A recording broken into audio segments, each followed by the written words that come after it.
back, folks. Welcome back to what we'll now call from now on Amped Up with Cliff Schechter, just like the one on Thursday, the one that's on Substack. But today, StreamYard version.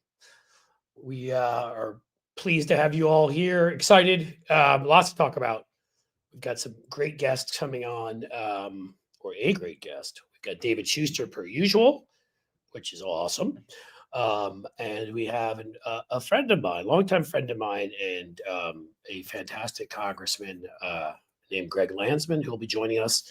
I've known Greg for years before he was even a congressman and city councilman. We worked on campaigns together and all of that. So that should be a really cool conversation. We can find out what's going on with the shutdown, what's going on, why Republicans seem to have chugged antifreeze for the better part of the last decade. You know, the questions that we all have. Hey, wrong camera. Okay, that's helpful. Thank you. That can be fixed. That wasn't the way to fix it. FaceTime camera. There we go. Hey, look at that. Cool. I wasn't even doing like a rant of any sort. The up nose view. Did you see anything up there, Amethyst Tony, that you didn't like? Sorry, I try to keep my everything in order there, if you know what I'm saying. Okay. So the camera angle and Alfred Hitchcock reference, of course, Jim, always. Rear view mirror, Psycho, Vertigo. Really, it's everything that we have these days due to Republicans. And Republicans are now trying to invade the North by Northwest with their troops, aren't they? So yeah, we could keep those going on forever. What is really frustrating me right now? Hey, David Schuster's telling me I didn't send him a StreamYard link, and that seems like a really not nice thing for me to do. So hold on, guys. We're going to get that to David because it just feels like a jerkish move.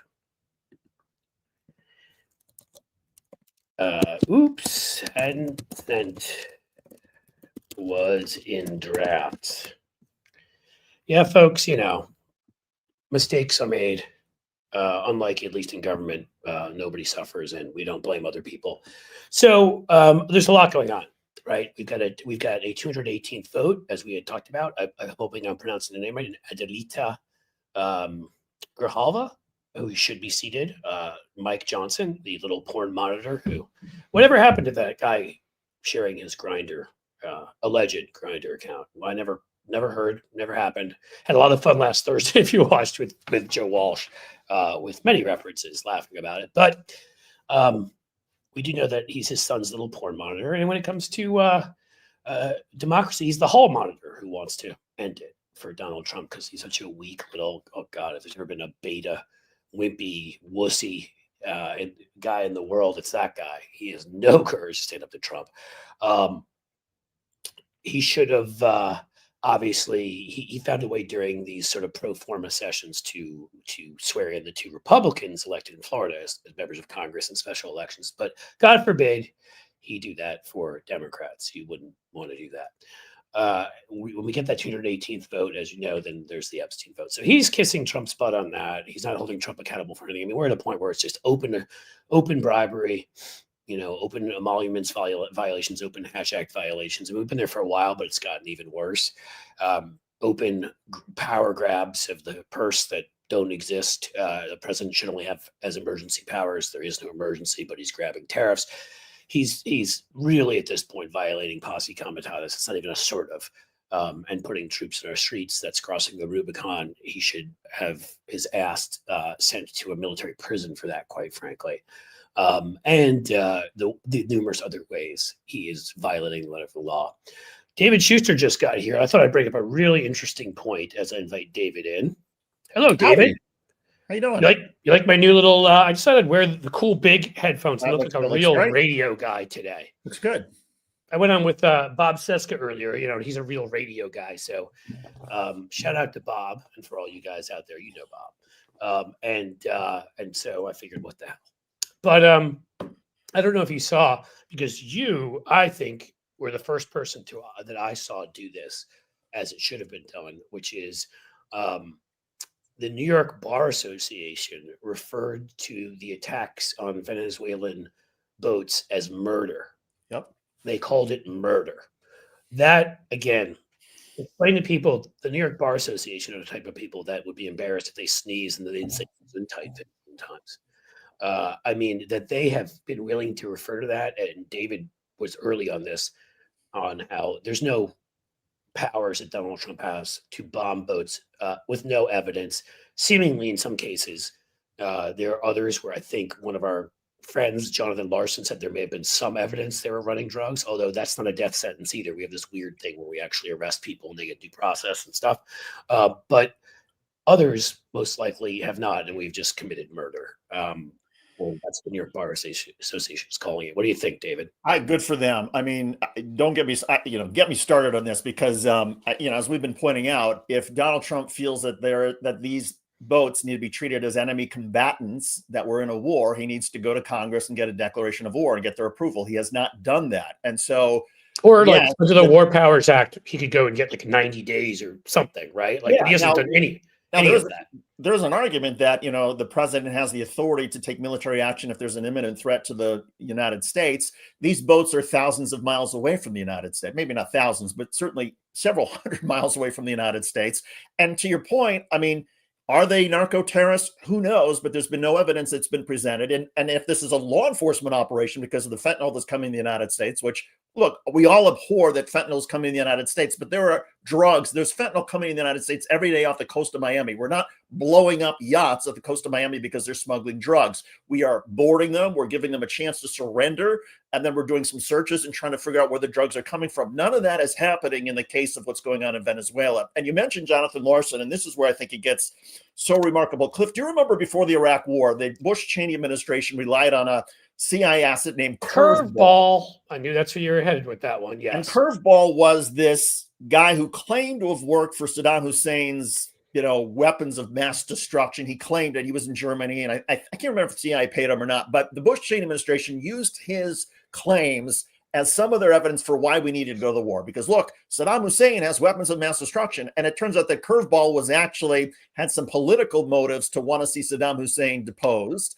He was making this stuff up. Well, we're doing the same thing now with Venezuela. Jonathan Larson has been reporting that the two sources that Trump is relying upon for the Maduro regime already engaged in this sort of covert war against the United States, these are people who have financial and political interests in Maduro being deposed. If Maduro gets overthrown, these people stand to make a lot of money. Some of the claims from these people have already been disproven. The claims include that Venezuela and Smartmatic and these election machines help throw the election in 20. I mean, the stuff is crazy. Was it like the ghost of Hugo Chavez? Or I'm not even joking. Like they somehow connected Hugo Chavez to it. The dude's been dead a decade.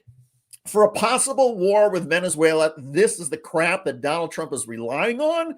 I mean, my God, Congress. I mean, Congress should be having oversight over the military attacks, but also they should be demanding the Trump administration provide their intelligence. Who are you basing this stuff on for a possible war with Venezuela? What is this based on? Right. Well, here's the thing. They don't believe. I mean, Mike Johnson. The contempt I have for Mike Johnson is endless, and I don't think he has. I mean, obviously, he's not going to conduct oversight on anything. I mean, they're not conducting oversight when it came to this ridiculous bill that I'm sure most of which came from Trump, or at least the things Trump cared about came from Trump. Their stupid BBB bill. He hasn't conducted oversight on the violations of emoluments clauses. He hasn't conducted oversight on the violations of the Hatch Act, though they do that all the time anyhow. Mike Johnson and others, that seems to now be just gone. They've erased it from our democratic culture, which is a problem for the future.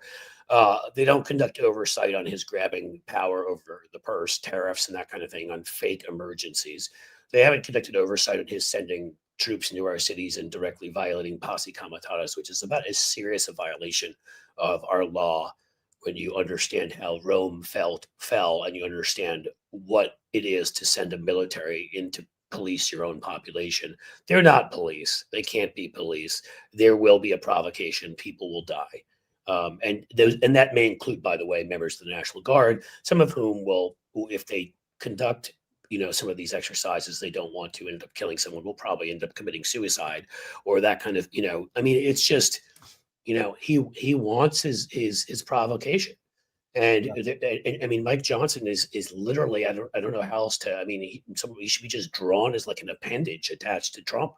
Like that's all he is. There's no oversight on anything. The House, honestly, right now, may as well not exist. At least the Republican version of it. The only thing we're getting is the fact that we've elected Adelita, if I'm pronouncing it correctly, Grijalva, and of course, even though during a pro forma session, which I can't do it during a pro forma session. Well, he did that with the two Republicans one in Florida. He's a lying sack of shit. Which for a man who professes to be a believer in Jesus, I don't believe Jesus counseled in that kind of thing. But then again, Jesus also didn't counsel to monitor your son's porn, or to take rights away from women, or to hurt the poor and hurt immigrants. So maybe Mike wants to become reacquainted with that book he claims to love so much. I mean, it's so interesting you mentioned Grijalva, because, the big, I guess, testimony this week on Capitol Hill was Attorney General Pam Bondi appearing before the Senate. And of course, as you pointed out, Grijalva would make the 218th signature to force a vote in the House on releasing the Epstein files. I have to say, Cliff, that I was one of those people who wasn't really certain, is there really stuff in the Epstein files? Is Donald Trump trying to cover this up because he's not sure? And so you would think that, if there were no pictures, if there were no lewd pictures of Donald Trump with topless young girls, and even though Michael Wolff said Jeffrey Epstein showed these to him, if these pictures had been destroyed, if they're not in the files, you would think that the Attorney General, when asked about this in front of the Senate, would say, no, these don't exist. She was asked, have you seen them? Do you know what the status is? And she refused to answer the question. Yep. If this and numerous others like that about the files, but that one, you're right, very specifically. If this stuff is not there, even if the Department of Justice destroyed them, you would think the Attorney General will come out and say, these pictures are not there. They're not in the files. This is salacious. This is wrong. She didn't say any of that. And so for the first time, I thought, God, maybe there's a really good chance that these lewd photographs of Trump are in the FBI files, because how else can you explain why Pam Bondi would dodge this? Right. I mean, I think Pam Bondi is realizing that in another administration, if it turns out that she lied to Congress, that she could go to jail for lying to Congress. Yeah, I mean, if she allegedly, from things she said, she perjured herself. So I mean, there must be somebody within the Department of Justice or within the FBI who has seen these photographs, who knows they exist. And Pam Bondi's either terrified that, in fact, if she says they don't exist and the photos are released, or whistleblowers come and say, no, Pam Bondi ordered them destroyed, she's in a world of hurt. But I'm thinking, oh my God, this Epstein stuff may be the big reveal that a lot of people seem to suggest. I think it is. And I think for numerous reasons. It's because of everybody's reaction to it. It's because Trump seems so scared of it. It's because some of the others, like Marjorie Taylor Greene, that have turned on him, makes me think they know something. And they wouldn't turn on him, and they're seeing weakness, and they're scared for their own careers. And then on top of it, what you just mentioned, like Kash Patel wouldn't answer certain questions too. Yeah. But while we're talking about members of Congress asking people questions, we have a member of Congress with us. And I thought we might just have Congressman, it's still so hard for me to say that, Greg Landsman. Not hard because Greg didn't earn it. Greg is awesome. And correct me if I'm wrong, Cliff, you guys first met when Greg was on the city council? I think we met before you're in the city council, didn't we, Greg? Yeah, because our kids went to the same school, and didn't they share like a... Yeah, so that's right. His daughter, Maddie, and my son, Luke, who's now a sophomore. So just to give you an idea, in pre-K, they shared a cubby together. And that's how we first met. And then we realized that, Cincinnati, that's a city of 320,000 or whatever for you. It ain't Chicago. And it was that. And then we realized we both were involved in politics in various ways. And I was a loudmouth, and Greg was a much more tempered, intelligent person. So I'd be the one to loudmouth my way on a show, and he'd be the one to run for Congress and represent us. And there we go. There you go. And by the way, I should point out, I mean, Greg, you're something of a giant slayer, because you beat Steve Chabot back in 2022, who had served for 15 terms or some ridiculous. I mean, that was a pretty big takeaway. Yeah, it was closer to 100 years. I mean, he was there forever. I mean, he was there for decades, and It really was. I was at City Hall. I love City Hall, and was planning on staying. But then January 6th happened. It was January 6th, and the fact that he went back in there that night and refused to certify the election, I just thought that was like unforgivable. And so we announced on January 6th, a year later. I didn't know that's what I mean, I should have known that, but I didn't know that was sort of the factor that changed your mind. Because I remember when that vote was taken, and obviously we were stuck with him as our congressman. And as Greg said, the dude wore leisure suits and had a comb over a la Rudy Giuliani in 1985. So he had been around for a long time. I always wanted to say in a debate, because we debated 3 times. I just didn't have it's just also not my brand, but I wanted to say, like, the only thing Steve Shabbat, it lists all the things that we had that we disagreed on, right? And then say the only thing we have in common is that we're both bald. I just don't lie about it. You chose to honorably be bald, all right? I mean, again, he chose, like, his comb over started on his ears over here, and it was like a Donald Trump, I always use, to me, the person who's best described it as Penn Jillette, who was on the Celebrity Apprentice and referred to Donald Trump's hair as piss cotton candy, is what he called it. Yeah. I'm not sure if you want to engage in saying that or not, Craig. But no, I don't understand Trump's hair. I've never understood it. I mean, I just don't get it. I don't think. Why does he do? It doesn't matter. Do you think it's a natural sort of substance that grows here on Earth? Like if you see the Venom movies, it could have come down. Yeah, I don't know.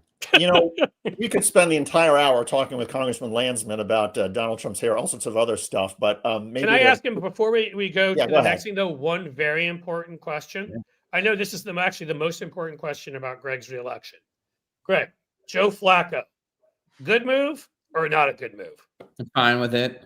Like the Bengals. So for those of you who are not following Bengals football, Joe Burrow went down. Our backup, Jake Browning, did well last time Joe Burrow went down. He has done very badly the last 3 games. The Bengals felt like they needed to make a change. They got Joe Flacco, who played for the Ravens and was really good for a long time, but is now sort of just hanging out in Cleveland.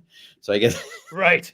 I asked my son, I was like, does he start this weekend? And he's like, well, it's not a long drive. Like, it's a 4-hour drive. So I think I think it's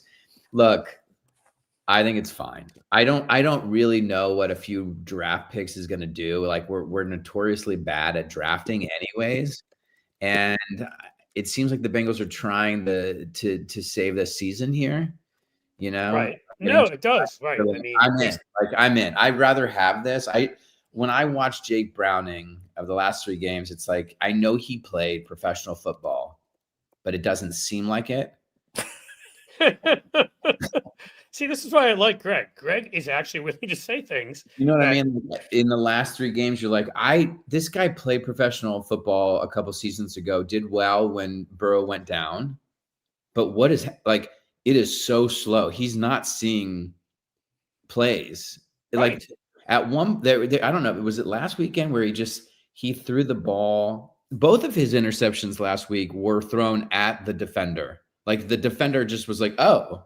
Hey, okay. Thank you. Yeah. Yeah. See, I could get Greg talking about all this stuff for a while, but we won't. David, I'll kick it to you, and you can start with and Greg, I don't know if you and David ever met before.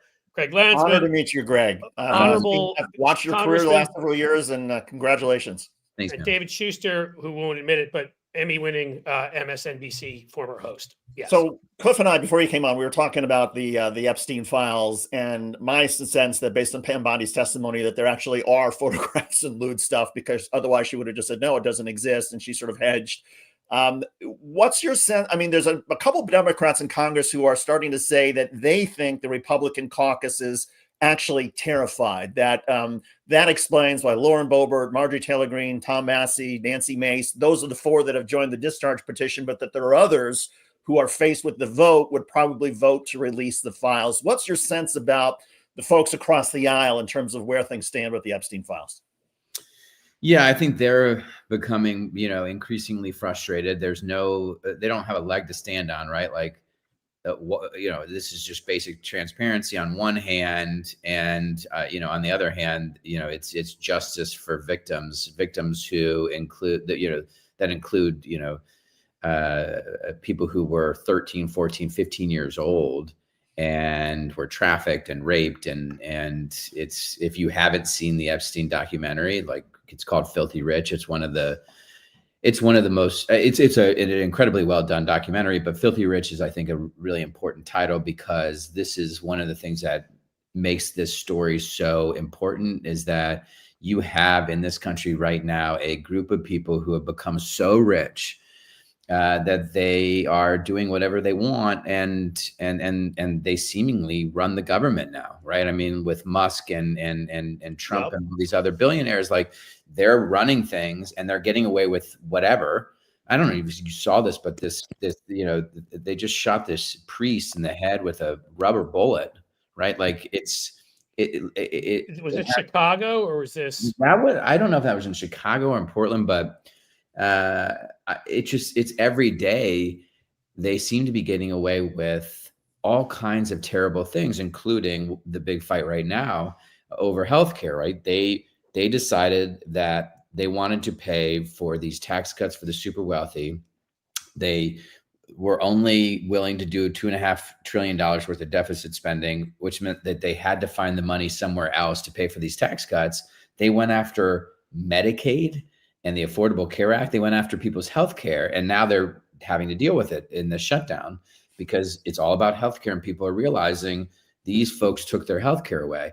Point is, I think a big piece of this is that you have these people who become filthy rich at our expense, right? Like, the money came from somewhere. It came from us, and they're doing terrible things. And Epstein is one example.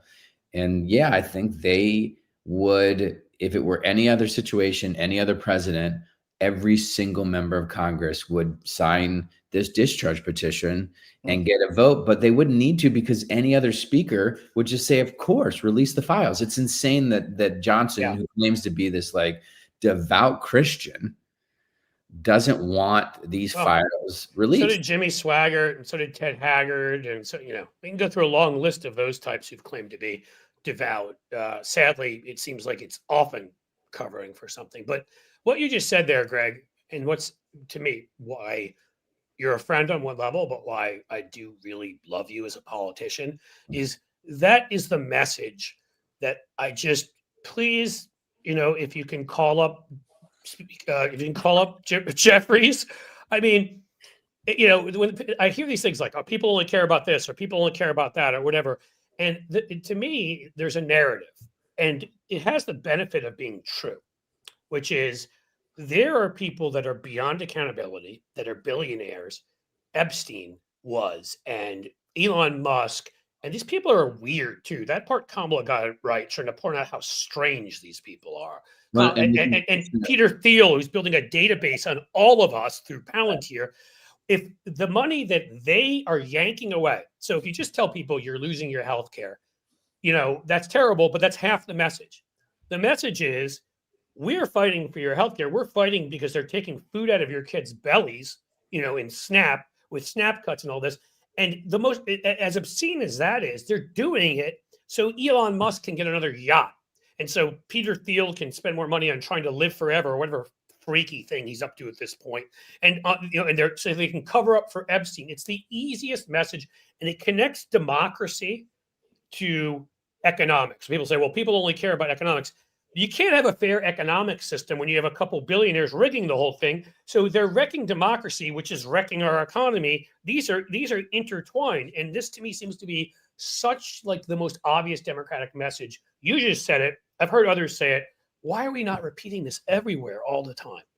I don't know. I mean, I talk about it everywhere, because at least for my brain, like, I have to understand like why something is the way it is. Like, how did we get here? And I've been working on this sort of like, okay, how do we get out of it plan? What is our governing document? What is our Project 2025?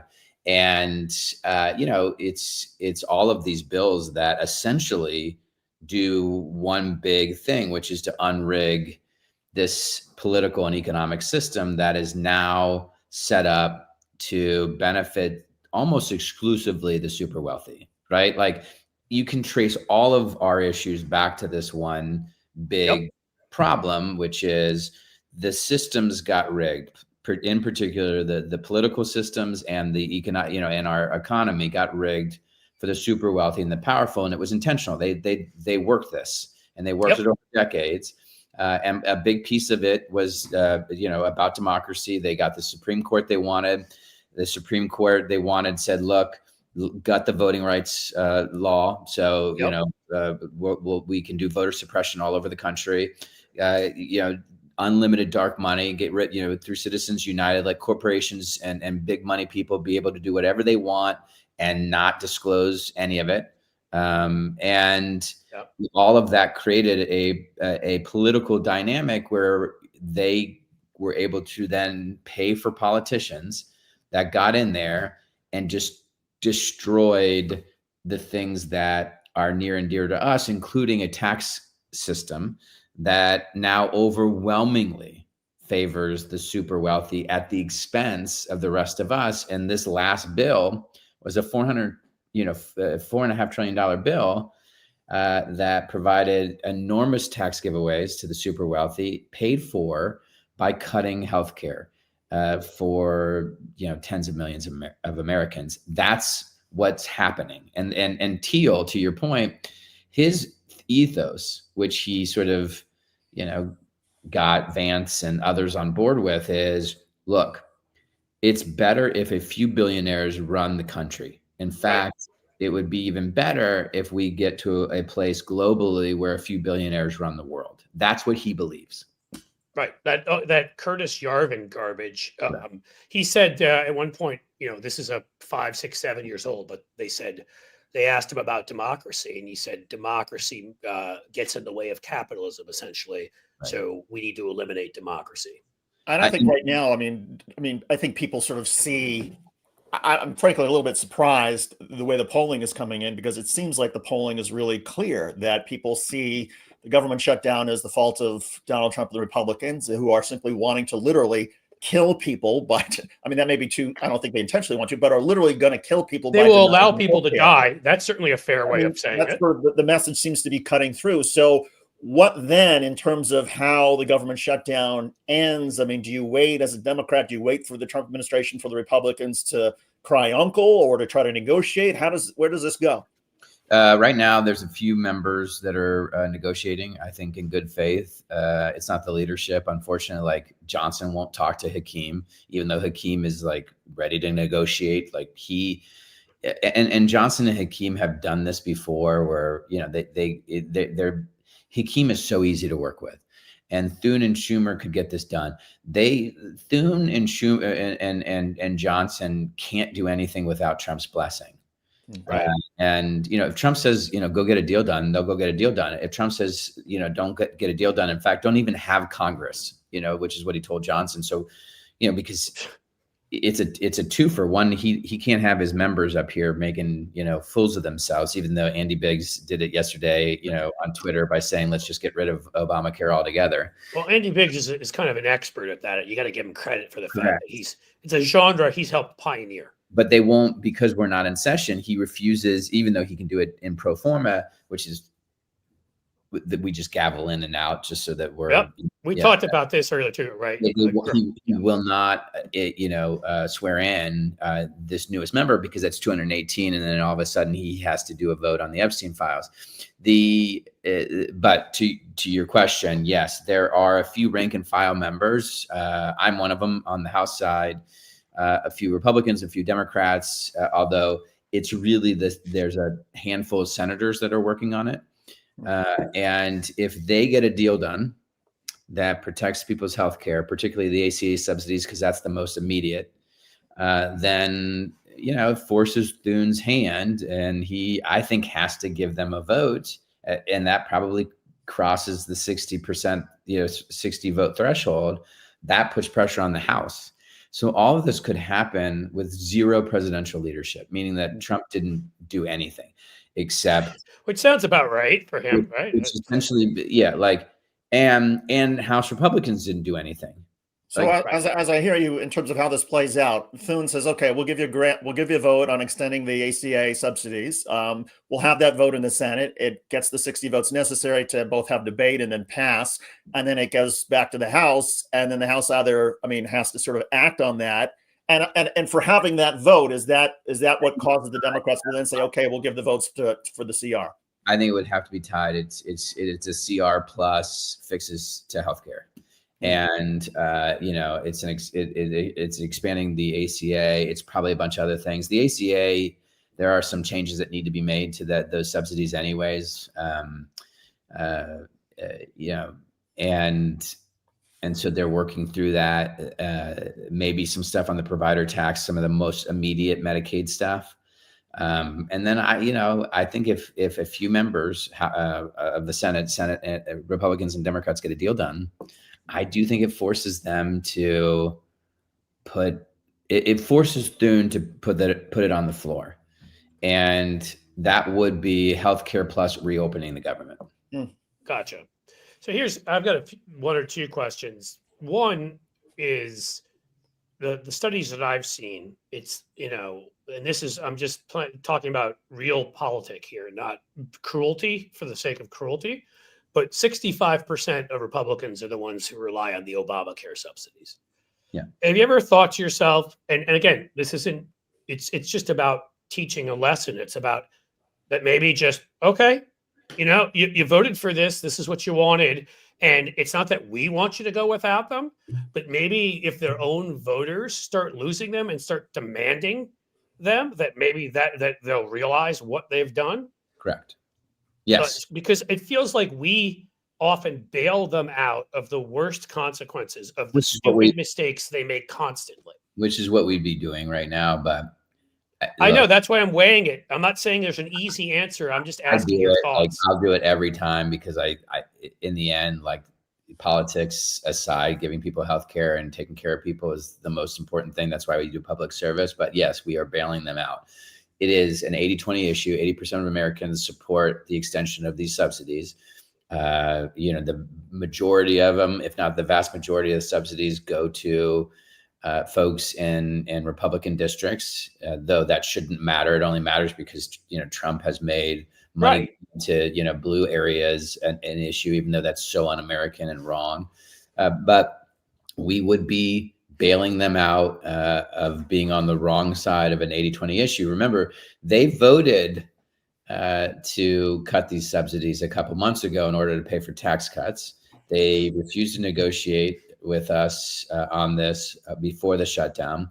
They refused to negotiate with us now. They're saying, well, we'll negotiate after. Wait a minute. So you rammed this through without a single Democratic vote, these cuts, in order to pay for tax cuts for the super wealthy. You wouldn't negotiate with us before. You won't negotiate with us now. And you want the American people to believe that you're going to negotiate with us after? Like, that's absurd.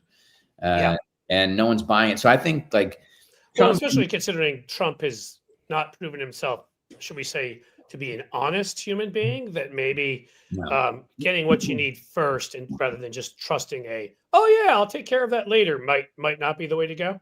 Yeah. And the irony on Trump is that he's like, he tries to pretend to be a non-politician, but he's the biggest politician of all politicians. And he sees that 80-20 number. And I think he desperately wants the Senate to get this done and resolved so that you don't have to deal with it anymore, because he's already underwater, across the board. And the healthcare thing may pull him under, 35. And once he starts to see his numbers in the low 30s, he loses a lot of power. Definitely true. I want to ask one more thing, and then I want to kick it to you, David. And again, this makes this a bigger issue, but I had advocated in the past, and I have, for tying, and one of your colleague in the House, but in the Senate, spoke about this, Senator Chris Murphy, saying, are we going to fund the very people that Donald Trump is going to send to hound me, harass me, intimidate me, come after me? A friend of let's say, the program of mine, Will Bunch, who's a great columnist for the Philadelphia Inquirer, wrote about this too. Did you ever think of there being a demand that Trump say, okay, and they all say there will be no more troops in our cities, being that posse comitatus, crossing the Rubicon, use whatever phrase you want to use. That is in a list of many dangerous things they've done. That's about as dangerous for our democracy as exists. And if we don't use this leverage on that, how the hell are we going to get them to stop doing this? Elections. And I know that there's questions and people are worried about our democracy. I am one of those people, but you just fight until, you get on the other side of this, and we will get on the other side of this. And some of it's in the meantime, litigation and organizing and demonstrating and all of the things that you're seeing. Yeah. As it relates to negotiations, one, he's never going to do that. And two, I think it's entirely appropriate to talk about it, but in a negotiation like this, in order to win, and winning is, part of it is all about public opinion, and you got to win over voters. And it's a communications game. You have to be focused. And I think the focus on healthcare, one, it's the most immediate, it's life and death. And two, it is breaking through. It's something that clearly with the messaging, with the numbers out there, it is breaking through. So. And that's what we need. We need a win. And I think a win on this does harm him. But more importantly, it gets people their healthcare. I had it was an ABC reporter. I don't want to pick on this person, but yesterday, we pick on reporters on here all the time. All the time. I don't mainstream media at this point has largely failed us in so many ways. You can't say that. You need them, Greg. It's all good. I mean, I had done Fox, MSNBC, and it was ABC was like my third interview on Monday, and I thought ABC would be the most neutral. I don't know. And maybe she was being neutral. I don't. But she said, "What do they get? What do they get in return? You want the Medicaid cuts reversed and the Affordable Care Act subsidies extended. What do Republicans get in return?" And I said, they get to help provide health care to their constituents. I mean, what do you mean? It's insane. A democracy that's at least semi-functioning. But when you don't get anything in return like that, that to me suggests how bad their position is. We're not asking for anything other than healthcare for the American people. Right. It's nuts. Right. What are you supposed to give them? Okay, we'll give Jeff Bezos another wedding. He wants some more variety from Venice. Next time, we'll make sure it's Istanbul. Correct. I mean, go ahead. Greg, are there tell me a little bit, and this sort of gets to this sort of point you're making. Are there Republicans, that you're friends with, that you chat with sort of on an off-the-record basis, and do they acknowledge some of the reality here that not only is this really just about healthcare for Democrats, but do they also acknowledge the difficulties of a president of the United States who clearly seems to be off his rockers, that he can't remember Hakeem Jeffries' name one day, he can't remember Ghislaine Maxwell the next day, he seems like he's suffering from dementia, he constantly lies. Do they acknowledge that? Yes and no. It's it's interesting. They're frustrated. I mean, I you can tell by some of the things they say that they never wanted to do the healthcare stuff in the first place. That they got backed into those cuts, right? They weren't sitting there trying to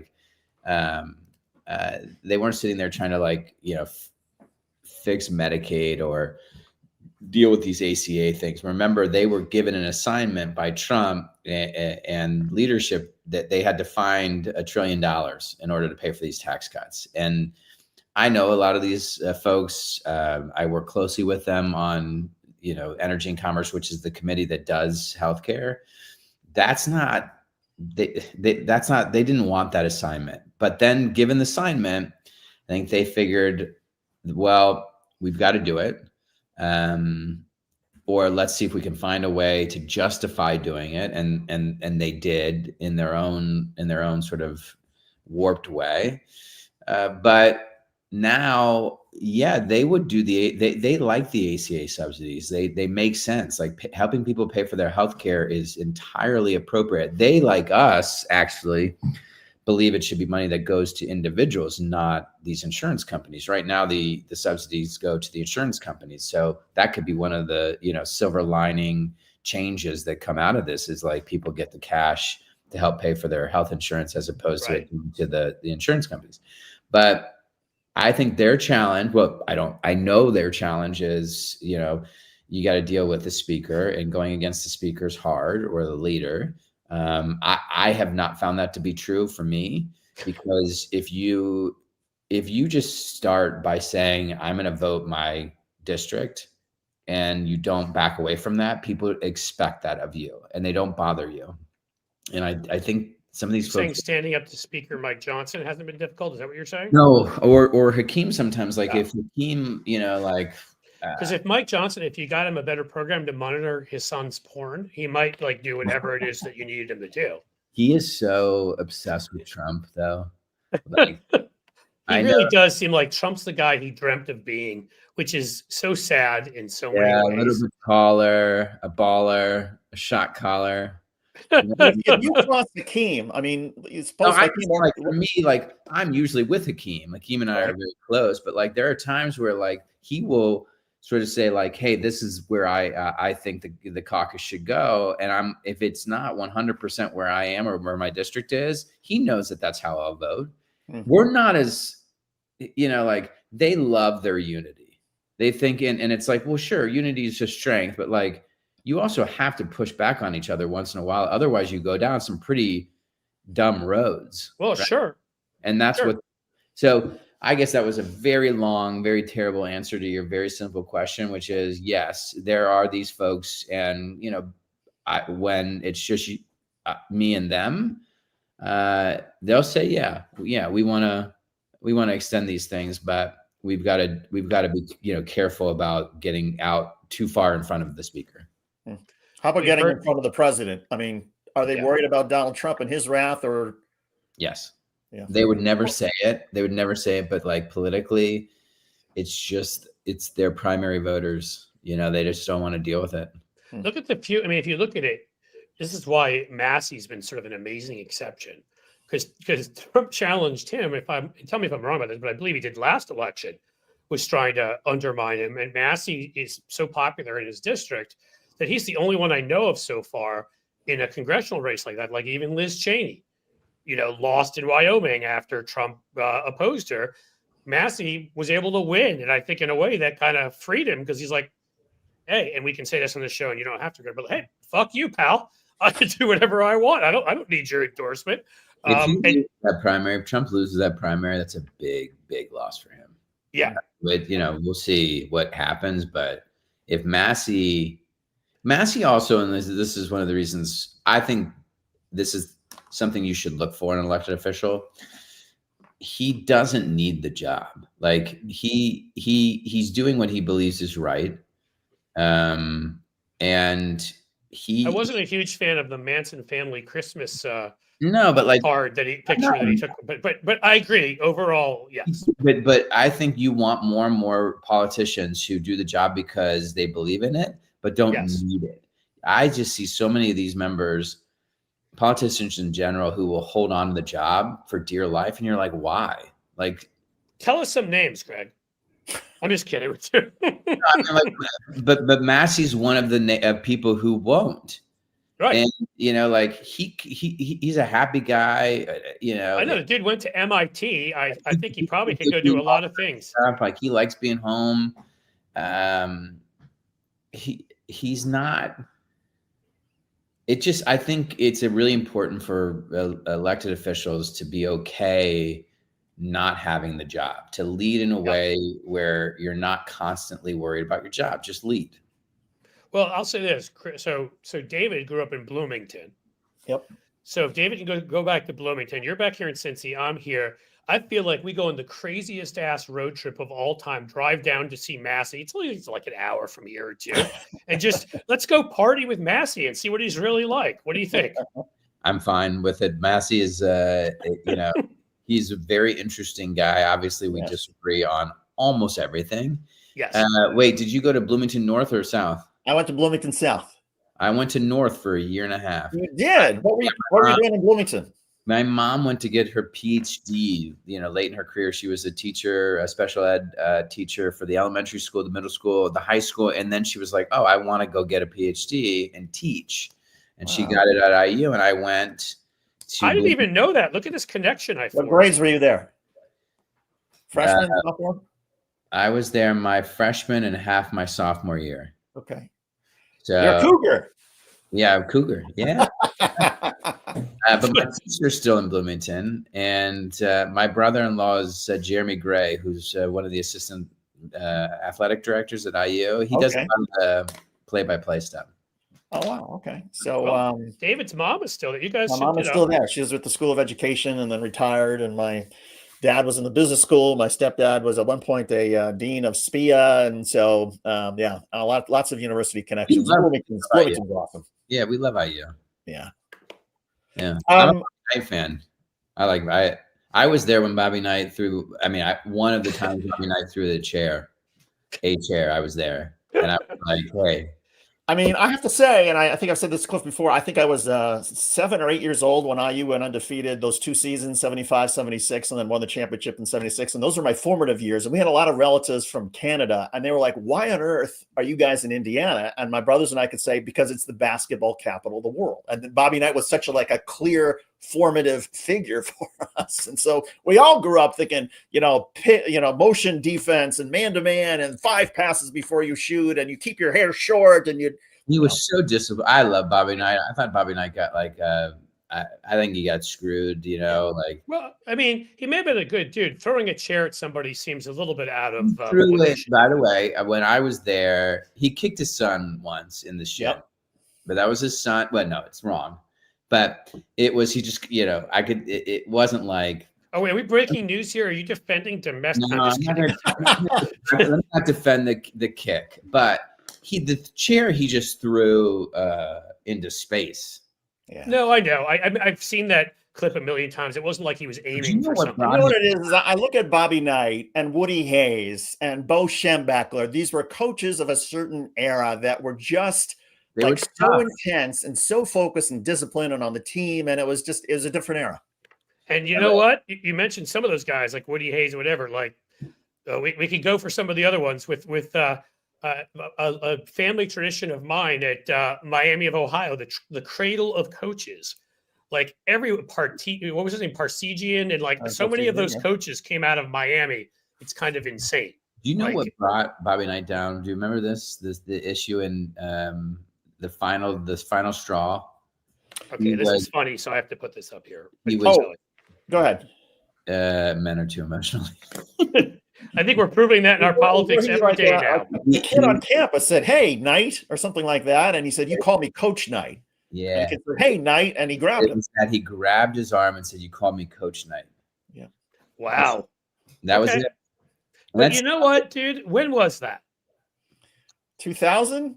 Yeah, 29, something like that. Yeah. Okay, that's less defensible. I was going to point out that I went to what was a very sort of forward-thinking, progressive Episcopalian school in New York City growing up.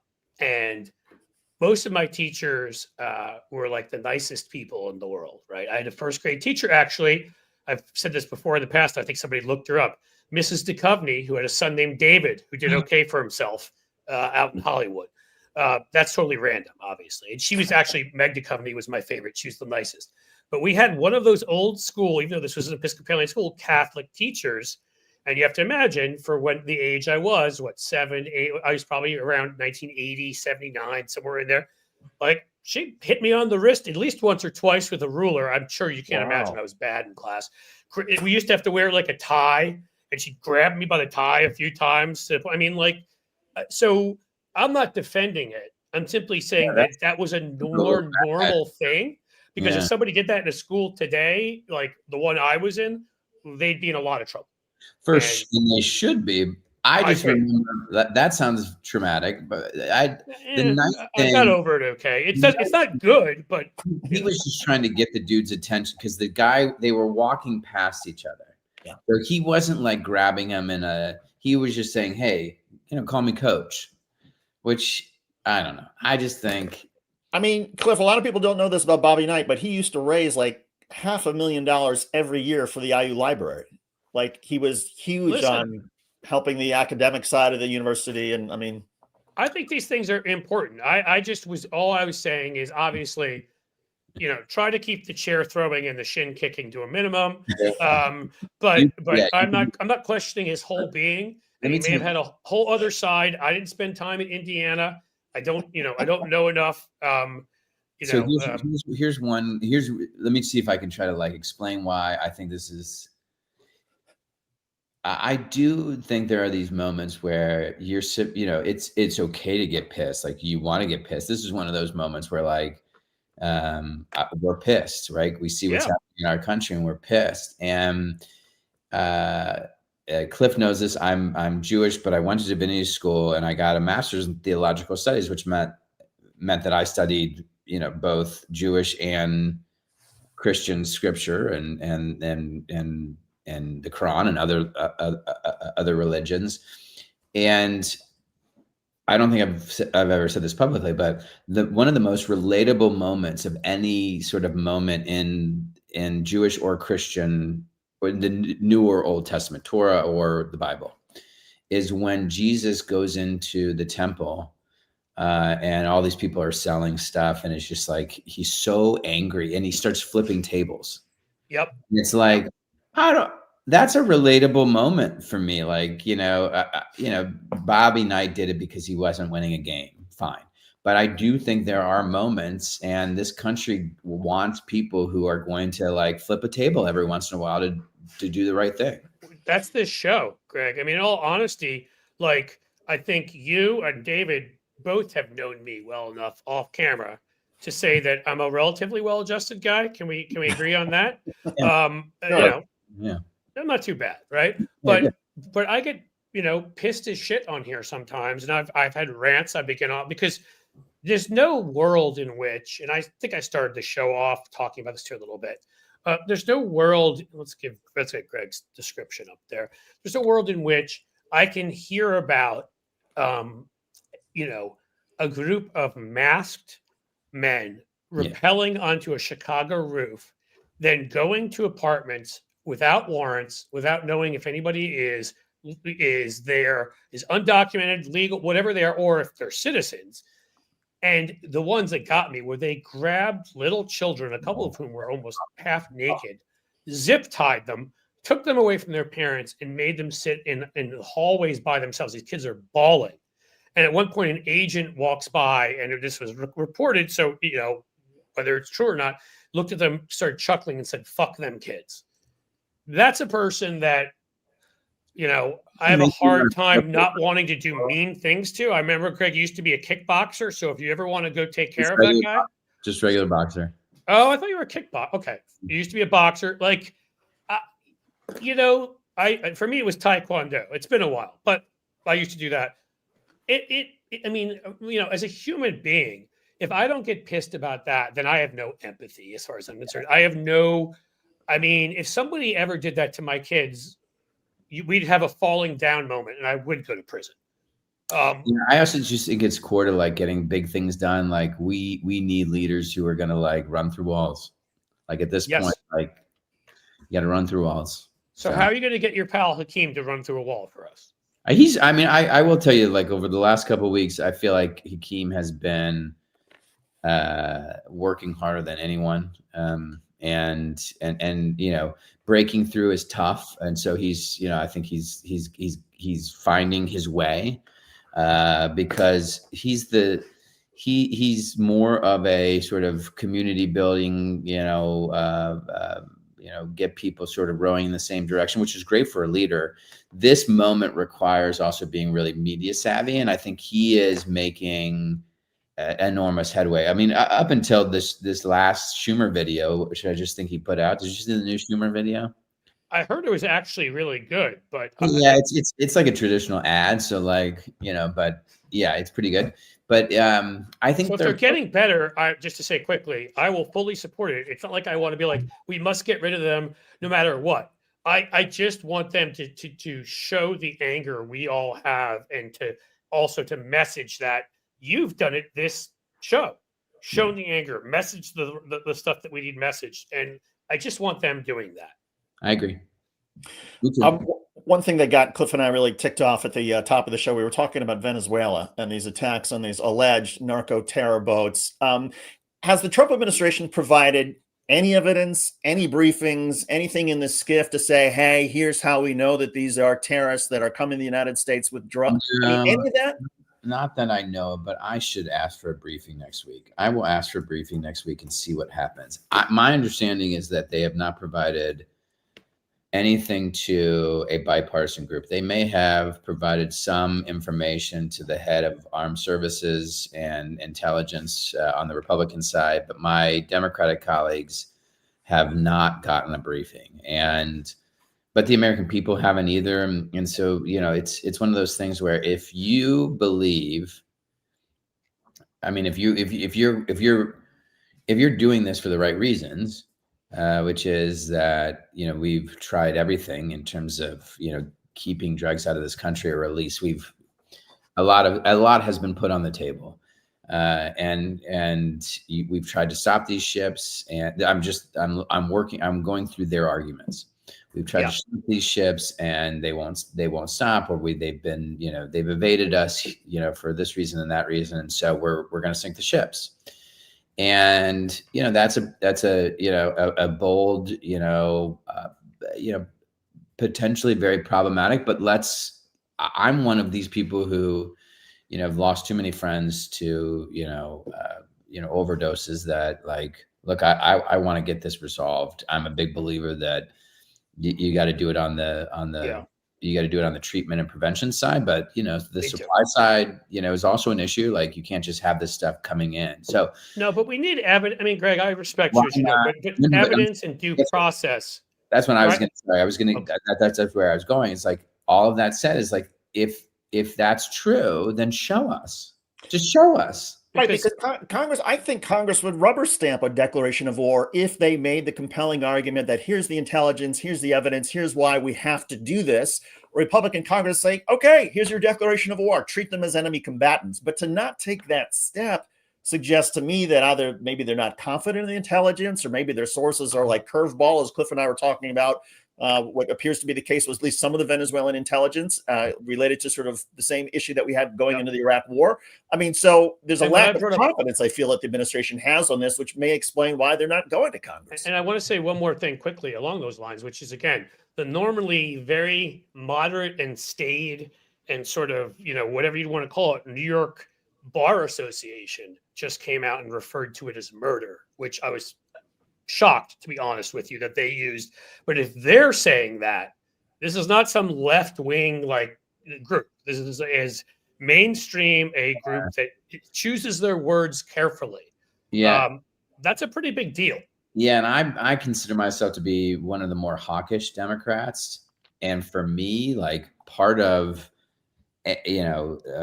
being as sort of comfortable using force is that you are doing it for all the right reasons, and that has to be demonstrated to the American people always, before, during, after. You have to be fully transparent. That's I don't know how you can, nor should you be able to sort of use force in this way without telling people what's happening and providing any evidence. And so, unless I've missed something, I have not personally asked for a briefing, so I will do that. I'll ask for a briefing and see what I get, if anything. But my understanding is that they have not provided any evidence, but it also shouldn't just be limited to members of Congress. The entire country should know what's happening. Because I am somebody who wants to have our military get in front of these issues. And the only way to do that in a way that is durable, sustainable, is if people believe in it. And if they don't believe in it, they're going to reject it. Right. And that's the problem, among other problems, with them being so secretive about this. Show us, just show us. Yeah. There's one more question I have to ask you. And I know David has to leave soon to get kids. We all have kids. We all know that whole thing. But this one's really important. And I don't know, I'm going to guess almost nobody here will know this. David may not even know this, which is, and what you're doing right now, fighting for democracy, standing up.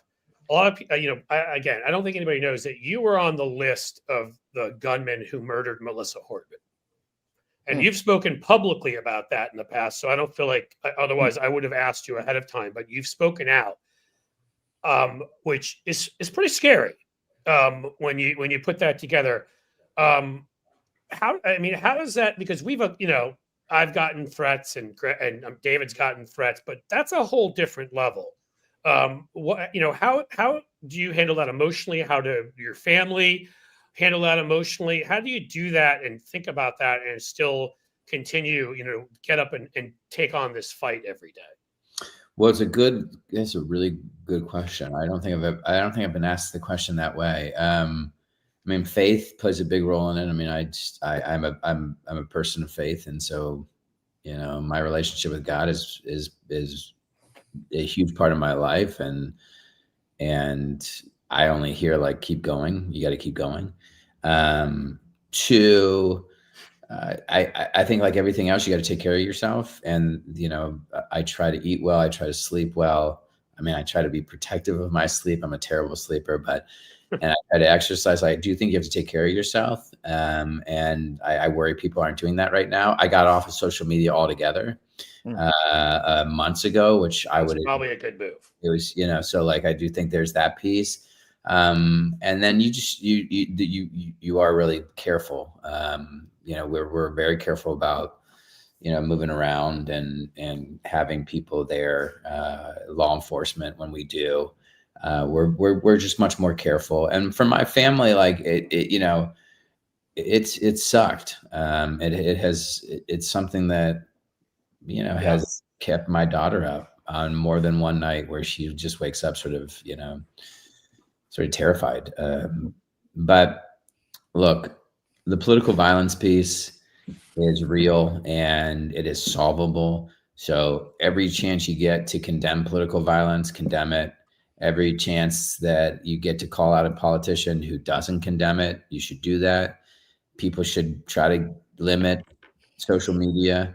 And ultimately, we need a Congress, people who are going to like throw chairs when it comes to like taking on big tech and saying, get this crap out of our homes. Like you have got to manage your algorithms so that this stuff is not, just moving, throughout the country and at the speed in which it's moving. It's terrible. I've never understood that, because even we can debate the First Amendment part of it, and I think whether disinformation is protected or not is something worth debating, because I think we've gotten extreme about that. But what I've never understood is a bunch of guys being paid to be holed up in Moldova somewhere, threatening people. That's not protected. Anybody, non-Americans outside of the country, as well as faceless, nameless bots or even people, but who don't, there's no reason why you cannot moderate and pass laws that they don't have free speech rights. And I don't understand why we haven't done that. You can't yell fire in a theater for a reason, because it causes chaos and ultimately, injury and potentially death. And that's something that as Americans, we've all accepted.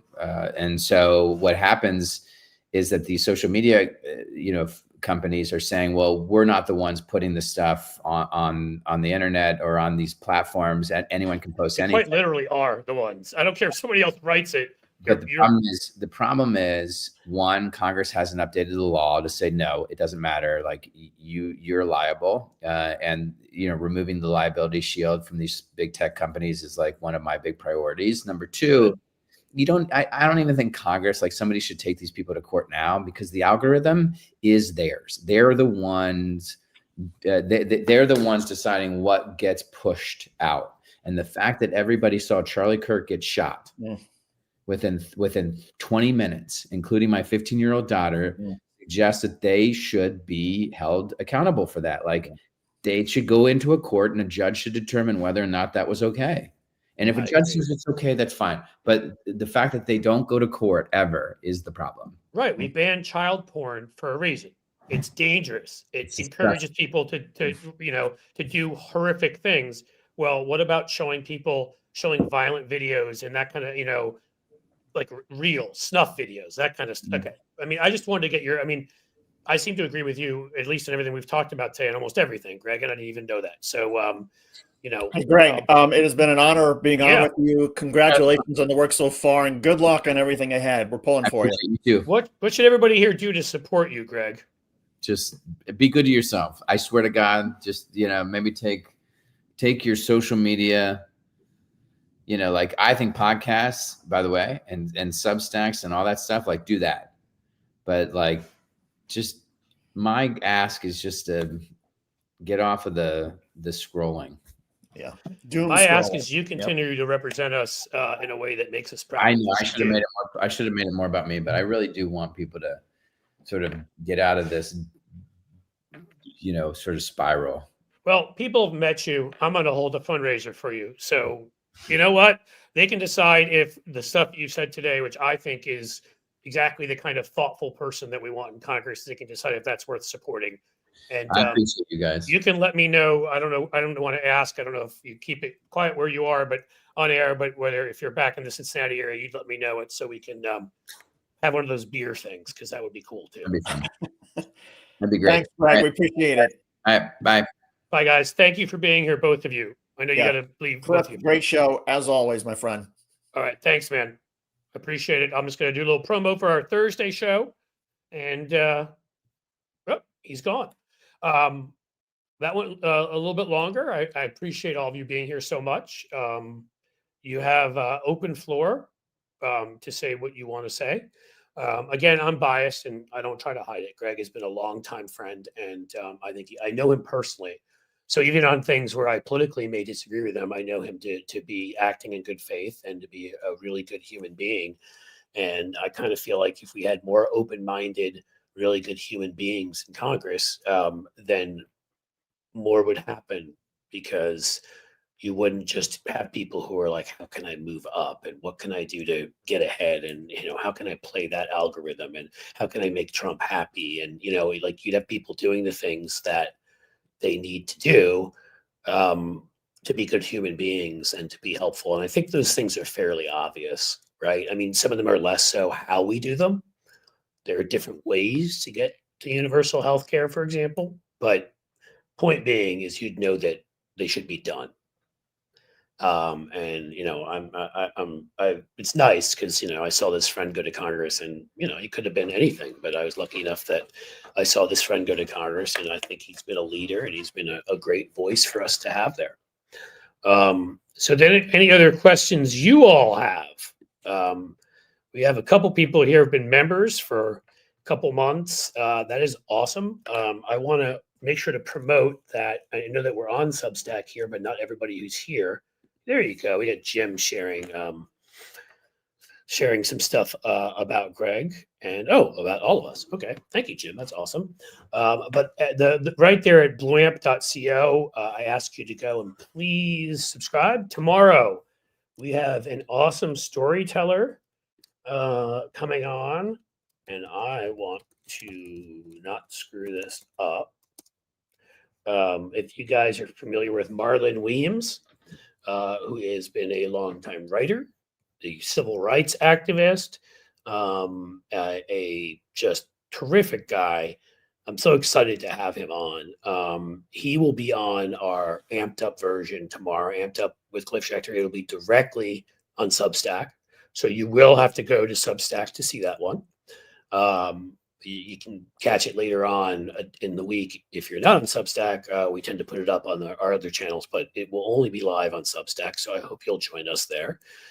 Same bat time, 2 p.m., slightly different bat channel. One of the bat channels are on right now. How about that? Substack. There we go. Look at that, Veronica there with everything that we need, because that's the awesome Veronica. Let me give you, look at this. Look at all these members here. We got Triva, member for 2 months. Thank you very much. Sheldon Hughes, the irrepressible and always lovable Sheldon Hughes. Never misses supporting us. Gifted a Cliff's Edge membership. Thank you, Sheldon.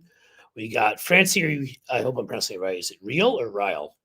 I just know I love your picture. Don't panic. Member for 11 months. Almost had you here for a year. Thank you. We got Free to Love. Member for 10 months. Another long timer, sort of. I think that's long time when you're almost at a year. And we're going up in months here. Where Carl Jacobson, a member for 12 months, who I believe is also called a year. I think, what do they only believe in counting by the months here? They don't say,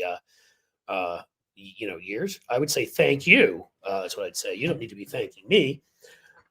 And so Greg's terrific. You should support him. I'm at some point gonna hold some sort of a fundraiser here, and you'll be able to do that if you want. Tomorrow with Marlon Weems, we'll be on, me and David, 2 p.m. Amped up on Substack. We're thinking about maybe adding one or two more. They'll probably be done on Substack, could be here, but one or two more lives that maybe will be shorter, less formal, as part of our future repertoire. Maybe a half hour with somebody, 15 or 20 minutes with somebody awesome. That will pop up, but that's the conversation we're in as we're sort of expanding what we're doing on Substack. And otherwise, I think we're about done, unless there's anything else anybody else wants to ask. And now I have to do my usual, which is, who's coming with me? Come on. Don't make me Jerry Maguire. Who's coming with me? It is. Look at that. Francie's right there with a $5 super sticker. Thank you so much, Francie. So we're looking for 5, right? We had 5 of you who are members. I would love to have 5 of you come and support us on the way out the door, for good feelings, for providing you with a great show, for all the work we put in. As you all know, that was a very fantastic $5 super sticker. But you know what? $1.99 works. 99 cents works. Tony Phillips, great show today, Cliff. Great show from Uncle Fatty, which I love the name. So if for people think it's a great show, 99 cents, right? I don't want to ask you for anything that you can't afford, but if you do love the show, Sheldon always does this, and I appreciate it, Sheldon, a $2 super chat sticker, super chat. So if you love the show, you appreciate it, keep it going, keep supporting us, allow us to keep doing this, allow us to keep inviting great members of Congress on, allow us to keep inviting, great sort of folks. We had Joe Walsh last Thursday. We had Melissa Corrigan, former naval officer, telling us all about Pete Hegseth's abuses and her fight last week. Do we have a couple more people? Anyone else who can jump in here? We just need 3 more. As I said, $1.99, 99 cents. Come on. Don't make me stay here forever. We need it. Oh, Fancy, thank you for saying fantastic show. I appreciate that. Good show. I missed some of it, Brenda. See, you guys are all saying it's a great show. Francie was kind enough to give us a gift. I got to believe folks can afford the 99 cents. And Uncle Fatty jumps in with a $4.20, and I have to have a feeling that that might be a reference of sorts. But even if it's not $4.20, again, everything adds up to what we put in. We have a COO now, somebody that makes sure that we're running things intelligently. Fred Pogue, you may know him from over on Substack. We've got Veronica, who you see in here, who makes sure that I don't screw everything up. Carl Jacobson jumps in with a $5 gift. Carl, and you're the man. Thank you so much. And Frida Love jumps in with a $2 super sticker. And Mr. Android, it's all about the credit and the debt, jumps in 333. You've now surpassed 10 to 11. This one goes to 11. Somebody will get that reference. And so you have actually gone above and beyond what I sought. Again, I don't do this stuff at the end to be a pain in the butt here. I just like to, first of all, I like to leave with good feelings. We gave you a good show. And so folks saying, hey, we appreciate it. That's why I ask for something small. I don't say, hey, $20 or, whatever. Every once in a while, somebody does that, and that's wonderful. But even we're all sort of I look at this as we're all contributing to our media, independent media. We're all contributing to our democracy. All of this in small ways, right? So it's great getting $20 or $50 or whatever, but that's sort of my point to you, is that even somebody who's willing to invest 99 cents or $1.99 or $4.20 or whatever it might be is saying, I want to be a part of the solution. And this is what allows us to keep doing what we're doing and allows us to keep providing you, hopefully, with something that you appreciate. And as the last thing, again, if David and I want to have a shot at finding the time, which we're looking at, and maybe each of us does one of them and maybe something else, but if we want to find the time so that we can say, okay, you know what, we're going to give you some more live streams. And it's very easy to do a quick live on Substack. So it may have to be there with somebody for 20 minutes or something, but we're going to do something more, even if it's less formal. Like, this is the way we do it. This is how you allow us to do it, to be honest with you, because infrastructure costs money, and paying people that you hire costs money, because I have this weird belief, unlike Walmart, that I shouldn't lock people in a back room and make them do the work for like below minimum wage, that people should be paid a fair wage so they can go out and actually live a good life. Call me crazy. All right. Frida, Insurrection Act possibly invoked tomorrow. Crap. Well, we should all prepare for that. We'll be talking about that at blueamp.co if and when it happens. I think we should all expect it. Whenever Trump sort of starts floating something, he does it. Doesn't mean he has endless powers. And again, as Greg Landsman said, I think I'll finish up with this. And I'm sorry, Analysts, this morning I saw you got hit up with an unexpected $250 hit. I've had a few of those, and I understand what that's like. Again, as I said, only for people that can do it. Fancy loves David Schuster. Uncle Fatty says Schuster rocks. Schuster's a freaking rock star. What do you want? I don't know why he's here with me, but he is, and I appreciate it. In any case, if there is the Insurrection Act tomorrow, again, we need to all be out in the streets. The No Kings March is coming up in 10 days. I'll start sharing links to that stuff soon. We're going to be out then, but we need to be doing everything. Everybody has a voice, as you all know. We've talked about this. If you have 5 friends on Facebook, that's 5 people you can communicate with. Last time we came pretty close, or even hit up to that 3%, 3.5% of the population, the threshold where political scientists say that, you've shown there's enough passionate people involved that you can stop an authoritarian. I mean, think of how many people Trump has screwed since then. Just think about it, with the tariffs, farms that have gone out of business, small businesses that have fallen apart. He's hurting people every day. And I wish it didn't take that, but in some cases it does. And it's leading people to join our side. That's why Greg was talking about his numbers possibly falling to 35, because they're already in the 30s. And a lot of these were his own base people. So know that, and know that, you know what? Oh, wow, I got an 11th something or other. Who else decided to be? Oh, no. Okay. I got that before, didn't I? Yeah, I knew that. Sorry. I'm in my 50s, guys. What are you going to do? Drank too much in college. Don't drink too much in college, kids. You'll pay for it later. That's it. Greg said, be good to yourselves. I'm going to say it too. Go out. Fancy, he says here, united we stand. Yes. And people are a resource that they can help you and you can help them. Call friends, get together with colleagues, support people that need help right now. Let them know you're there. If you can support them financially, if they need it, do that. If you can support them in any other way, legally, do that. Again, we win together. But also, this I'm going to require of you. Go out and enjoy yourself. Spend some of this evening, if you can, if you're not working, doing something you enjoy, whatever that may be. Read a comic, watch a show, read a book, go on a Ferris wheel, go to Paris. I like that one. Do whatever it is, but find a way, because again, we don't always realize, by paying such close attention, the kind of mental weight that this can take on you. Look at that, leaving for a 50th high school reunion, high school class reunion tomorrow. Pray for me, Mr. Android. I will pray for you, even though I'm not much the praying type. But I will hope that you have a great time. So I'll close it with what Francie said here. Find something that sparks joy. There you go. Thank you all for being here. Thank you for supporting the show. Thanks for watching our great conversation with Greg Landsman, with David Schuster. I am Cliff Schechter. This was an edition of Amped Up. And my friends, as the sun sets slowly in the west, well, you know what it is that I have to do. I must bid you a fond farewell. Okay, take care, everybody. We'll see you here again soon.